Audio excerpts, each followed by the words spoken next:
আপোনাক বাদ দি আনক ভাল পায়নে আপুনি? কবি যতীন্দ্ৰনাথ মুদৈদেৱৰ এটি কবিতা পাঠ কৰিবলৈ লৈছো। আপোনাক বাদ দি আনক ভাল পায়নে আপুনি? মহোদয়, আপুনি মোক সেইদিনা পুৱাতে কি সুধিছিল মোৰ মনতে আছে। আপুনি সুধিছিল মোৰ নিজৰ কাম আছে নে নাই, মই কি কৰোঁ ইত্যাদি ইত্যাদি।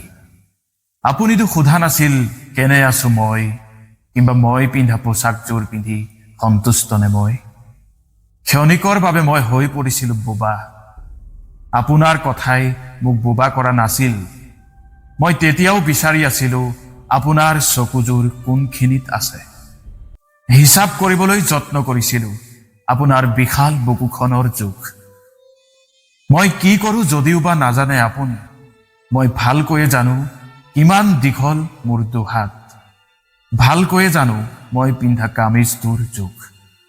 ভালকৈয়ে জানো মোৰ চাইকেলৰ চকাৰ গতি, কিংবা মোৰ জীৱনৰ গতিৰোধকবোৰৰ সঁচা ঠিকনা। মই মানুহৰ মাজত মানুহ বিচাৰি ফুৰোঁ, চৰাইৰ জাকৰ মাজত বিচাৰি ফুৰোঁ মৌপিয়া। শামুকৰ খোলা আঁতৰাই ভিতৰৰ শামুকটো বিচাৰোঁ। দুখৰ চেৰেকী ঘূৰাই সুখৰ পোছাক চিলাওঁ, নিজেও পিন্ধো আনকো পিন্ধাওঁ। মই মাজে মাজে নীলাজীৱন হওঁ, মাজে মাজে নিজক হেৰুৱাই পেলাওঁ।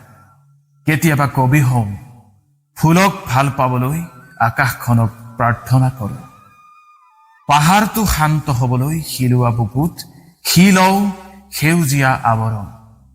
মমতাৰ চিঠি পাৰৰ পাখিত গুজি দিওঁ নীলা চিয়াহী।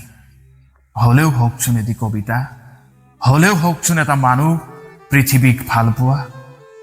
আচলতে কি ভাল পায় আপুনি?